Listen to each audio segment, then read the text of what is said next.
어서 오세요. 반갑습니다. 안녕하세요. 저는 건설회사에 다니고 있는 30대 유부남입니다. 결혼한 지는 이제 막 2년이 넘었습니다. 신혼으로 엄청 행복해야 할 될 시기이지만 제가 해외 플랜트 현장에서 일을 하다 보니 결혼식 및 신혼여행 기간 포함해서 같이 지낸 날이 40일도 안 됩니다. 그래서 아직 한국에 신혼집도 없고 아내는 처갓집에서 생활하고 있습니다. 처가는 요즘 시대에 보기 힘든 대가족입니다. 무려 딸만 6명이 있는 딸부잣집입니다. 그 중에 아내가 둘째입니다. 그래서 처갓집에 가면 100평이 넘는 2층 집임에도 불구하고 항상 정신이 없고 좁은 것 같습니다. 수많은 처제들의 이야기를 듣고 있으면 누가 무슨 이야기를 했는지 기억도 안 나고 심한 날에는 어지러울 정도입니다. 게다가 자매들이 한두 살밖에 차이가 안 나다 보니 서로 옷도 빌려 입고 화장하는 스타일도 비슷한 것 같고 다섯째 여섯째 처제는 심지어 쌍둥이입니다. 아무튼 이렇게 여자만 7명이 사는 집에 제가 들어가서 살게 되었습니다. 처음에는 1년에 몇 번 한국에 들어올 때마다 아내가 처갓집에 살다 보니 저도 거기에 지냈습니다. 그리고 지금은 제가 한국에 들어와서 근무하게 되면서 신혼집을 알아보고 있었지만 가격도 만만치 않았고 제 근무 보직상 또 해외 현장 근무를 받을 수도 있기에 처갓집에서 나와서 분가하는 것이 고민이 되었습니다. 그러던 중에 장모님께서 집에 남자가 있으니 든든하다며 분가하지 말고 같이 살자고 말씀을 하셨습니다. 약 10년 전에 장인어른이 돌아가시면서 처갓집에는 여자들만 살았습니다. 그러다 보니 집에 이것저것 고장난 것들도 그냥 쓰거나 방치하고 불편하게 살았던 것들이 많았습니다.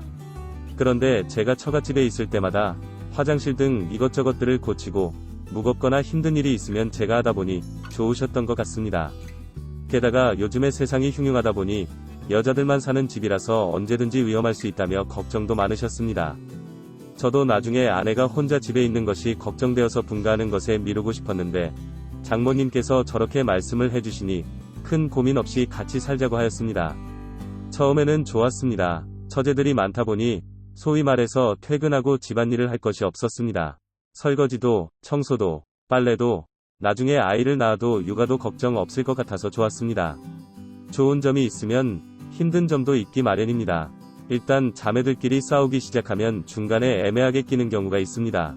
무조건 그 자리를 피해서 도망가야 합니다. 심지어 그 싸움의 중심에 제 아내가 있어도 도망가야 합니다. 아내든 처제들이든 한번 삐지면 그때부터 집은 세상에서 가장 힘든 곳입니다. 두 번째는 바로 아내와의 관계 문제입니다. 저희 신혼방이 2층에 있는데 쿵쿵거리기엔 아래가 장모님 방이고 저희 방 주변에 처제들 방이고 화장실도 같이 쓰기엔 관계 후 샤워 등 뒤처리 시에 힘든 부분이 있습니다.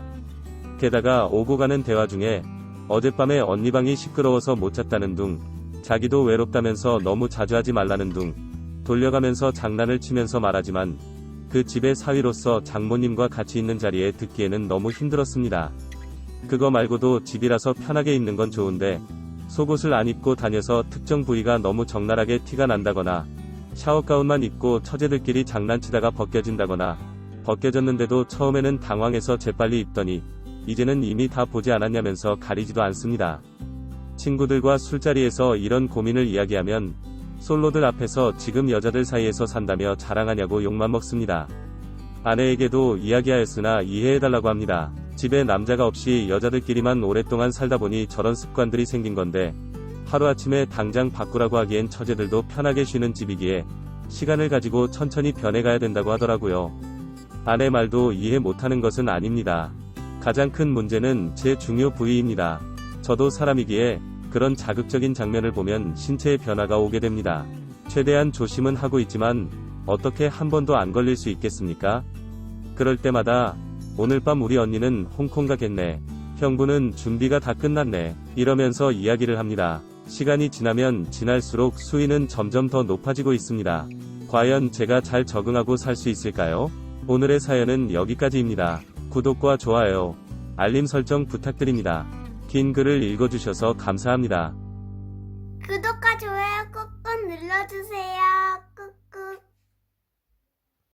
알림 설정도 꾹꾹 눌러주세요.